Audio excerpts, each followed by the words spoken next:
Hello friends, आज मैं बात करने जा रहा हूँ रेरा एक्ट के ऊपर, जो 1 मई से अभी लागू हो चुका है। तो रेरा का मतलब होता है real estate regulation and development act. ये वैसे तो 2016 से होना था, लेकिन 1 मई से इम्प्लीकेशन इनका जो है वो हुआ है। अब इसके क्या फ़ायदे होंगे, क्या नुकसान होंगे, और जो इस फील्ड में है स्पेशली रियल एस्टेट एजेंट, उन पे क्या इसका असर पड़ेगा, हम उसको जान लेते हैं एक एक करके। तो हम दोस्तों सभी जानते हैं कि जो बिल्डर या जो घर ख़रीदना है उसमें काफ़ी दिक्कतें आ रही थी। जैसे सबसे बड़ी दिक्कत आ रही थी कि कोई भी बिल्डर ले लो, 6 महीने से 2-3 साल तक पोजीशन डिले कर रहा था। वो एक बहुत बड़ी परेशानी थी। उसके बाद वो जो प्रॉमिस करते थे वो देते नहीं थे, डिलीवर नहीं करते थे, कहीं ना कहीं उसमें कमी रह जाती थी। उसके बाद या उसकी क्वालिटी अच्छी नहीं होती थी, या जो बोला था वो होता ही नहीं है कई बार। कई बार बहुत सारे जो गवर्नमेंट के चाहिए होते हैं क्लियरेंसेस, वो नहीं होते थे। अप्रूवल्स जो लगते हैं लीगल, वो नहीं होते थे। तो इन सारी चीज़ों पर ये एक्ट आया। इसको लगभग 9 साल लगे हैं फाइनलाइज करने में, और ये अभी लागू हो गया है ऑल ओवर इंडिया में। तो अब मैं बात करूँगा कि इसके लिए करना क्या है। तो हर एक बिल्डर जो भी डेवलपर है उसको क्या करना पड़ेगा कि अपने आप को रजिस्टर्ड करना पड़ेगा रेरा के साथ उस प्रोजेक्ट को। अब जैसे किसी का पहले से चल रहा है, 2015 में किसी ने शुरू किया होगा, तो उसे क्या करना है, अगर कंप्लीशन नहीं आया है उस प्रोजेक्ट का तो उसको भी रजिस्टर्ड करना पड़ेगा। तो उसको 90 दिनों का वक्त मिलेगा। 31 जुलाई जो है डेडलाइन है, उससे पहले पहले रजिस्टर्ड करना पड़ेगा बिल्डर को। जो रियल एस्टेट एजेंट भी इसके अंदर एक बहुत मुख्य भूमिका निभाते थे, उनको भी रजिस्ट्रेशन कंपलसरी हो चुका है। ये उनके ऊपर भी बहुत बड़ा इफ़ेक्ट करेगा। तो सेम 31 जुलाई लास्ट डेट है, मतलब 1 मई से वो चालू हुआ है, और 90 दिन का टाइम दिया है कि आप अपने आप को रजिस्टर कर लें। तो जो ब्रोकर्स हैं उनको रजिस्टर करना हो तो 10,000 उसके चार्जेस हैं। और हर एक अपनी स्टेट गवर्नमेंट ने थोड़ा थोड़ा उसको चेंज करके थोड़ा मतलब बनाया है, और वो अथॉरिटी हैं जो उसको रजिस्टर्ड करेंगी ऑनलाइन ही ज़्यादा रजिस्ट्रेशन के। जैसे मैं महाराष्ट्र में हूँ, तो महाराष्ट्र में ऑलरेडी वेबसाइट है कि ऑनलाइन वहाँ पर हम रजिस्टर्ड कर सकते हैं। तो 10,000 फीस लगेगी। उसके बाद हर साल आपको रिन्यूअल भी करना पड़ेगा। जो आपका लाइसेंस है, रजिस्ट्रेशन नंबर है, उसका रिन्यूअल भी होगा। ये भी बात कही जा रही है कि शायद इसके लिए कुछ अब फ़िलहाल तो नहीं, पर कुछ एग्ज़ाम हो या आपको ट्रेनिंग भी कुछ कंपलसरी की जाए कि आप वो लाइसेंस हासिल करने के लिए। तो ये ब्रोकर के लिए है। तो अब बिल्डर ने अपने आप को रजिस्टर्ड कर दिया वेबसाइट पे, कोई प्रोजेक्ट करना है तो। अब रजिस्ट्रेशन के बाद उसको सारे जो अप्रूवल्स रहते हैं गवर्नमेंट के, वो भी वेबसाइट पे अपडेट करने पड़ेंगे कि कमेंसमेंट सर्टिफिकेट है, या सैंक्शन प्लान है, या उसको एफएसआई जो है वो कितना मिला हुआ है वो प्रोजेक्ट पे, उसका लेआउट कैसा है, ये सारी चीज़ें उसको वेबसाइट पे डालनी पड़ेगी। और हर 3 महीने में क्वार्टरली उसको अपडेट करना पड़ेगा कि क्या प्रोग्रेस है उस प्रोजेक्ट की। ये बहुत ज़रूरी कर दिया है। और अगर बिल्डर ऐसा नहीं करता या कुछ गलत करता है, तो उसमें ऐसा है कि जो भी प्रोजेक्ट है उसका 10% कॉस्ट उसको फ़ाइन देना पड़ेगा। 100 करोड़ का प्रोजेक्ट है तो उस हिसाब से 5% उसको देना पड़ेगा, या 3 साल की जगह सज़ा, या दोनों भी, ऐसा है उनके ऊपर। तो अब इससे क्या होगा, 80% लोग तो गायब होने वाले हैं मार्केट से। जो बड़े बड़े ब्रांड हैं, जो ट्रस्टेड हैं, जो फाइनेंशियली साउंड है, वो तो टिकेंगे। बाकियों के लिए बहुत मुश्किल है, जो गलत काम करते थे और इस इंडस्ट्री को ही पूरा ख़राब करके रखा था, वो लोगों का तो द एंड है अभी। अगर रियल एस्टेट एजेंट की बात करें तो लगभग 85% तक जो चाय वाले, दूध वाले, वॉचमैन, लॉन्ड्री, जिसको देखो वो सब गायब हो जाएंगे, क्योंकि ये रजिस्ट्रेशन कंपलसरी है। और अगर आपने कुछ गलती किया, आपका लाइसेंस जब कैंसिल। अगर कोई ब्रोकर है, गलत इन्फॉर्मेशन देता है प्रोजेक्ट की, उसको पता है कि इसका कंप्लीशन नहीं आया, बट बता के उसको बेच देता है, वो इन्फॉर्मेशन सही नहीं होती और पकड़ा जाता है, तो ब्रोकर के लिए जो फ़ाइन है वो 5% है। मान लो 1 करोड़ की प्रॉपर्टी बेची तो 5% मतलब 5 लाख आपको भरना पड़ेगा, तो या 1 साल की सजा है। बिल्डर के लिए 10% फ़ाइन और 3 साल की सजा है, और ब्रोकर के लिए 5% फ़ाइन और 1 साल की सजा। अभी इसमें ज़्यादा करके अभी करना क्या है, जो एजेंट लोग हैं, स्पेशली मैं जो बातें करता हूँ 80% मेरे वीडियो जो होते हैं वो ब्रोकर के लिए होते हैं, तो मैं उसी लिहाज से बात करूँगा। तो जो ब्रोकर लोग हैं वो क्या करें, गलत बिल्डर का काम करना बंद कर दें एकदम। जो छोटे मोटे हैं ना, छोटा मोटा एरिया में काम करते हैं, एक बिल्डिंग बना देते हैं 10-12 अपार्टमेंट वाला, वो कुछ ना कुछ झोल झाल करते ही रहते हैं, तो उनसे दूर रहो। वो तो डूबेंगे, आपको भी डुबा देंगे। आप साल भर नहीं कमाओगे, उससे ज़्यादा एक फ्लैट में कुछ लोचा हो गया, आप पूरा पैसा भरना पड़ेगा। तो जिनके सारे सैंक्शन वगैरह हैं, जिनको आप जानते हो वाकई अच्छा है, अच्छा क्वालिटी कंस्ट्रक्शन करता है, जो कहता है वो डिलीवर करता है, वही लोगों के साथ काम करो, नहीं तो फंस जाओगे। एक ऑप्शन। दूसरा ऑप्शन, नहीं तो रिसेल में काम करो। रिसेल में भी कोई लफड़ा नहीं होगा, कोई डिले पोजीशन नहीं होगा, सारे जो अप्रूवल होंगे ही वो। रिसेल में भी ऐसा जरूरी नहीं कि सब होंगे ही, बहुत लोगों ने इलीगल भी, होता क्या है 4 फ्लोर का उनको परमिशन रहता है, 2 फ्लोर ऊपर मार देते हैं, सेटिंग करके इधर उधर मार देते हैं और बेच के मोकला हो जाते हैं, परमिशन होती नहीं है उनको। तो वो बहुत होता है। तो वैसे चीज़ में हाथ मत डालो, खुद पहले तसल्ली कर लो। अब थोड़ा सीरियस होने की ज़रूरत है। पहले क्या था, ये पूरा अनऑर्गेनाइज्ड सेक्टर था, अब ये सख्त होने लगा है, तो आपको भी उस हिसाब से चेंज होना पड़ेगा। रेंटल में इसका कोई भी इशू नहीं है, फिर भी आप कोई फॉल्स जो कमिटमेंट देते हो कि ये वो मत दो। अगर कोई भी चीज़ में आप पकड़े जाते हो तो अगर मुंह से बोला है तो एक बार चल भी जाता है, पर अगर वो ऑन रिकॉर्ड है या रिटर्न में आपने सब ऐसे बोला था और नहीं करते, तो अगेन आप पे भी फाइन लगेगा ही लगेगा, अगर ये प्रूव हो गया तो। और जो भी है इसके लिए अलग से एक ट्रिब्यूनल बना हुआ है। जो अभी तक कैसा था कि कोई स्पेसिफिक नहीं था, एक जो नॉर्मल कोर्ट कचहरी के चक्कर होते थे, सालों लग जाते थे, वैसा चलता था। अभी ऐसा है कि 60 दिनों के अंदर वो डिसीजन देगा ही, फैसला सुनाई देगा, उसका टाइम बाउंड रखा है। तो वो एक चीज़ आ गई है। और जैसे कोई बिल्डर है जो कंस्ट्रक्शन कर देता था, प्रॉमिस करता था, लेकिन क्वालिटी उसकी लो क्वालिटी, क्रैक्स आ गए, लीकेज सीपे चालू हो गए, नल उखड़ रहे हैं, तो लॉक ख़राब हो रहा है उसका। तो जब पोजीशन कोई लेगा बायर, उससे 5 साल तक उसकी गारंटी वारंटी रहेगी। उसको 30 दिन के अंदर उसका जो भी है वो रेक्टिफाई करके या चेंज करके देना पड़ेगा। 5 साल तक ये रहेगा, तो अब वो ऐसा चांस नहीं ले सकते, नहीं तो 2-3 साल में देखो तो प्रॉब्लम आने चालू हो जाते हैं।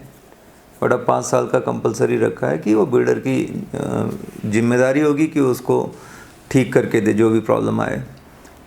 ये एक है।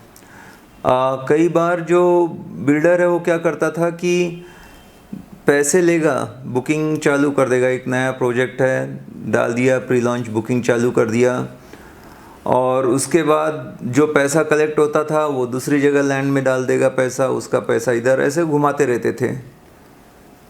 तो इस प्रोजेक्ट का पैसा जो आया सामने और कहीं ऐसे, तो उसमें होता क्या था कि इसका पैसा उधर डाल दिया तो इसको डिले होना ही होना है। तो अभी क्या किया है कंपलसरी कि जो भी उस प्रोजेक्ट का स्पेसिफिक पैसा आएगा जो बायर पे करेगा, वो उसका 70% अमाउंट एक अलग से सेपरेट अकाउंट खुलेगा, एस्क्रो अकाउंट खुलेगा, उसके अंदर उसको रखना होगा, और केवल उसी प्रोजेक्ट के लिए वो पैसा यूज़ कर सकता है। ऐसे नहीं कि ये इस प्रोजेक्ट का पैसा किसी और में डालेगा। जब तक कंप्लीट होके उसका पोजीशन नहीं दे देता है बंदा, तब तक उसको वो पैसे रखने पड़ेंगे। पैसा यूज़ कर सकता है बट उसी प्रोजेक्ट के लिए यूज़ करेगा,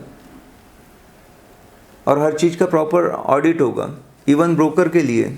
आपको बुक ऑफ अकाउंट मेंटेन करनी पड़ेगी, सारे ट्रांजेक्शन जो हुए हैं सब चीज़ का भी बहुत एकदम मतलब प्रोफेशनल तरीके से करना पड़ेगा। तो एक था कि वो 70% का आ गया। अगर डिले करता है, जैसे पहले तो नॉर्मल प्रैक्टिस ही थी 6 महीने, 1 साल, 2 साल डिले करना बिल्डर की।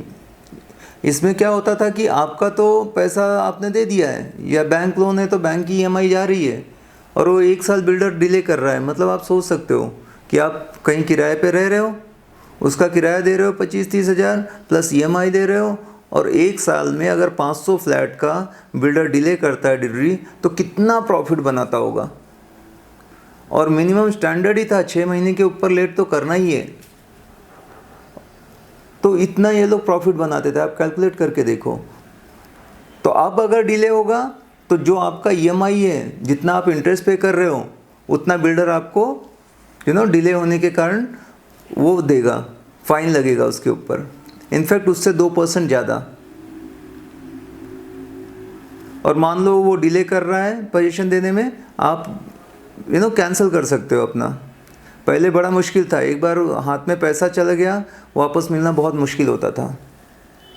एक बार कोई बुकिंग दे देता था तो रिफ़ंड आना बहुत मुश्किल था। अभी ऐसा है कि वो रिफ़ंड 100% आएगा आपको अगर वो डिले हुआ है तो, प्लस जितने दिन आपका पैसा वहाँ अटका रहा वो सबका इंटरेस्ट देगा वो, या आपने कुछ EMI वगैरह बैंक की भरी है तो।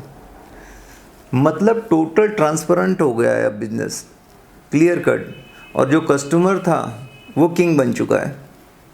पहले ऐसा नहीं था, अपना ही पैसा दे दिया आपने और गलत है, वो डिले कर रहा है, जाओ, वो हकाल देते थे, हाथ पकड़ के निकाला है मेरे सामने लोगों को। आप कुछ नहीं कर सकते थे, उनसे लड़ना मतलब बहुत मुश्किल काम थी। बट अब कानून बहुत सख्त हो गए हैं, तो इस चीज़ का ध्यान रखना है। केवल ब्रोकर के लिहाज से मैं देखूं तो एक चीज़ मुझे थोड़ा सा ये लगती है, बहुत अच्छा लगा पूरा जो भी है, इनफैक्ट इससे और भी कड़क होता मैं और खुशी होता। पर जो ये है कि जैसे ब्रोकर है बेचारा, उसको ना ब्रोकरेज के ऊपर कुछ नहीं रखा है। हमारा क्लाइंट अगर हमसे प्रॉपर्टी देखे, डायरेक्ट जाके कर ले किसी से, स्पेशली बिल्डर वाले केस में बहुत ज़्यादा होता है ये, वो पीछे के जाके वापस उसी से कर लेते हैं, तो वो एक दिक्कत आती है। या जो ब्रोकरेज है वो मिलता ही नहीं है टाइम पे। ब्रोकरेज मांगना मतलब भीख मांगने जैसा हो जाता है।